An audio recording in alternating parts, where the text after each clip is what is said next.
સંતો તો સંતો સંત ન હોત સંસારમાં તો હળગી જાત બ્રહ્માંડ જ્ઞાન કેરી લેર છે ઠારત ઠામો ઠામ. આ સાધુની ઝૂંપડીઓ ન હોત તો આપણે જાત ક્યાં? જેને વ્યવસ્થિત જીવવું છે, જેને માણાની દ્રષ્ટિએ જેને જીવવું છે, એને આ સંતોની ઝૂંપડી ન હોત તો ક્યાં જાય? લુખા લફંગા બધું બરોબર છે, એને તો અસાધુ હોય કે ન હોય કઈ ફરક નથી પડતો. હું તો એમ કહું છું, મહાપુરુષો એટલે કે છે કે જાગતા નરને સેવો. બાપુ આ જાગતા છે એની પાસે જાવ ને તો તમને શંકાનું સમાધાન થાય. આ મંદિર છે એ ખોટા છે એ મારી વાત નથી, પણ મૂર્તિ તમે ને મેં બેહાડી હોય, તમારી ગમે એવી દુઃખ હોય, ગમે એવા વંટોળિયા ચડ્યા હોય, મંદિરમાં જાઓ અને એમ કહો કે મારે મરી જવું છે, મૂર્તિ તમને એમ કે બે દી રોકાય. મૂર્તિ ખોટી છે મારી વાત નથી, ભગવાન જ છે, આપણે જ બેહાર્યા છે, આપણે એને ભગવાન જ માની છે, પગે લાગી બરોબર. પણ એ મૂર્તિ તમે લાખ રૂપિયાની લાવીને બેહાડી હોય અને તમે એની પાસે ગમે એવી આજીજી કરો કે બસ હું ઘરેથી કંટાળ્યો છું, દેણું થઈ ગયું, છોકરાથી કંટાળ્યો, બૈરાથી કંટાળ્યો, મારે મરી જવું છે, મંદિરમાં જે બેઠો હોય એ એમ કે બે દી રોકાય.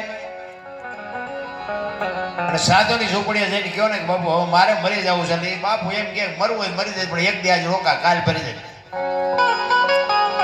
ઈ તમને કાળ વિહામો કરી શકે બાપુ. એનું નામ સંત અને એનું નામ બાપુ ભજન.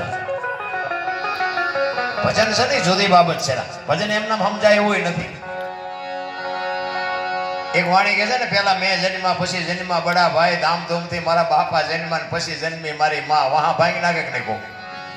પેલા હું જન્મ્યો, પછી મારા મોટા ભાઈ જન્મ્યા, પછી મારા બાપા જન્મ્યા, પછી મારી માં જન્મી. આવું હોય? હું કહું છું કે હોય. હવે તમને ન સમજાય તમારો પ્રશ્ન છે. એક વાણી કહે છે, રામ કિસી કો મારે નહીં, એસો પાપી નહીં, રામ આપે આપ મરજા દેન કરતે કુડે કામ. કે રામ કોઈને મારતો નથી. તો વાલીને રાવણને આ બધાને કોઈને માર્યા? રામાયણ કહે છે, આપણે નથી કહેતા ભાઈ. સાચું ખોટું મારો રામ જાણે. રામ વનમાં ગયા થી બધા કહે છે, એટલે હું કહું છું ગયા તાર હું અહીંયા નહોતો, કોઈ ફોન ન કરતા. હા, તો એજ્યુકેટર સમય છે હતા બધા કહે એટલે આપણે બધી વાતો કરી છે. પણ મહાપુરુષોએ 4 વેદ 6 શાસ્ત્ર 18 પુરાણ 108 નો ઉપનિષદ છે ને બાપુ, એનો નિચોડ કરીને બાપુ આ સંતવાણી બનાવી, ભજન બનાવી. આમાંથી જો બાપુ એક સાંટો માલપા પડી જાય તો કામ થઈ જાય. ભજન એમના ઉતરે એવું નથી. એની માટે બાપુ માથે ધણી જોવે, એવો સદગુરુ જોવે, સંતનું શરણું જોવે. એમના માફતે એવી વાત નથી. એટલે મહાપુરુષો વાણીમાં ઘણી બધી વાત કરી છે.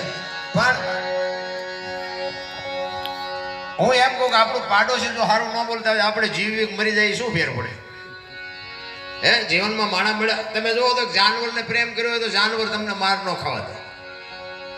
અને એવા સંતના શેડા અડ્યા, જાનવર પૂજાય, હળદીના ઘાટ ઉપર રાણા પ્રતાપનો ઘોડો પૂજાય છે એવું કે છે. સતાધારમાં પાડો પૂજાય છે, જમરાણામાં ભેંસ પૂજાય છે, કચ્છમાં દાદા મેઘરનો કૂતરો ને ગધાડો પૂજાય છે. હવે આપણું પાડોશી સારું નથી બોલતા, બોલો તો ગધાડા કરતા બે જ નથી. શું ભલા મને અવતાર મળ્યો છે આપણને?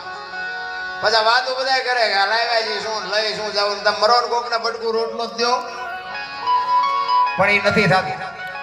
અત્યારે જો ને આ સાધુની ઝૂંપડીએ બધું મફત મળે, બાકી તમે બહાર જાઓ તો બાપુ પાણી નથી મફત, કોઈ પાતું પાણી આપણે હોટલે જઈએ તો કે બાટલો લઈ લો, અને સાધુની ઝૂંપડીએ જાઓ તો કે ખાવાનું મફત, પાણી મફત, ચા મફત, ગાડલા ગોદડા મફત, રાત રહેવું હોય તો 8 દી રોકાવો તો મફત, બધું કોઈ કઈ માગતા જ નથી.